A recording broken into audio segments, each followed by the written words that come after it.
What's up guys, the Actual Justice Warrior here, and I just want to get right into it. In my last video I talked about the Chicago kidnapping and torture of a mentally disabled person because he was white and therefore a Trump supporter. Fuck Donald Trump, nigga, fuck white people, boy.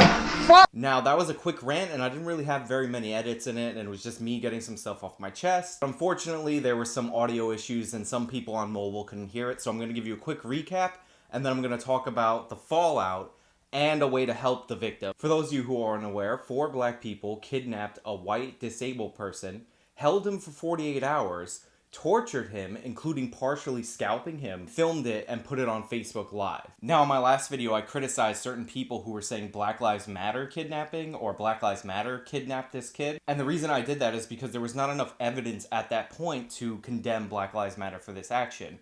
And I talked about the difference between something being inspired by an organization or inspired by an ideology and something being done or sanctioned by the ideology. There's new information coming in, but as of right now, there's still no link between Black Lives Matter, the organization, either in an inspirational role or in a direct role. In my last video, I did talk about how social justice warriors have felt kind of emboldened since the Trump election to film themselves doing horrible shit and then posting it online. And I have no doubt in my mind that they were inspired by some of the left's anti-Trump rhetoric.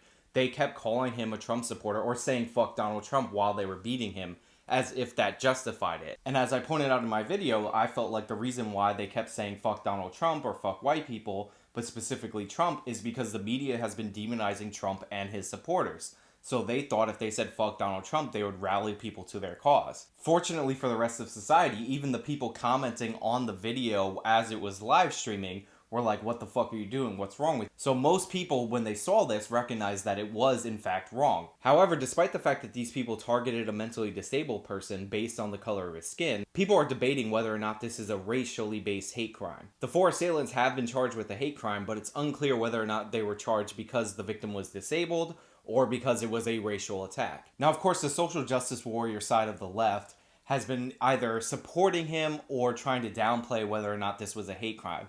Because, you know, black people can't be racist in their crazy world. Black racist? What even am that? While those are just random people on Twitter, the most egregious thing that I saw was the CNN coverage of this incident. Simone Sanders, who's a Democratic strategist and activist, had this to say about the incident. So this is absolutely sickening, but I'm going to say something that's probably not very popular. We cannot callously go about classifying things as a hate crime. Motive here matters. So was this for hate of Donald Trump, the president-elect, because of things that he has said, or was this for pure hate of white people? That matters. Hate crimes are because of a person's racial ethnicity. Oh, the crime has to involve race. Well, here you go. Fuck white people, boy.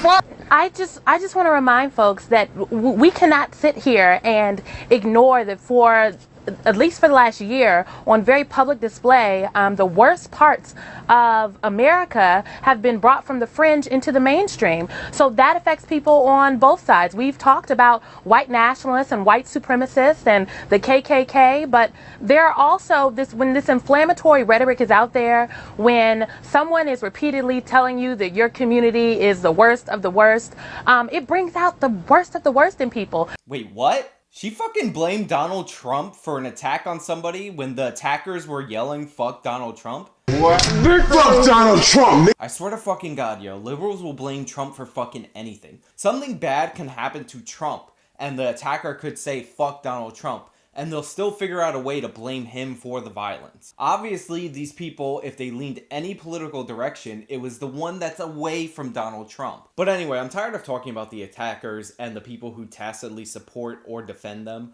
I actually want to talk about a way that you can help the victim. I happened to stumble across a legitimate GoFundMe page for the victim of this incident. I'm going to put the link in the description below. And if you want to donate and help out, please do so. When I last checked, they had raised about $15,000, and instead of sharing this video or liking this video, which you should totally do, it's more important that you actually share that link. I'm not a doctor or anything, but when somebody cuts so deep into your scalp that you can see the fucking skull, I would assume that there was a long recovery after that. So anything that you can do to help the victim would be greatly appreciated, I'm sure, by him and the family. That's all the information I have for you guys today. If you want to like or subscribe or leave a comment, please do so. If you want to share that video, go ahead. This has been the Actual Justice Warrior. Until next time.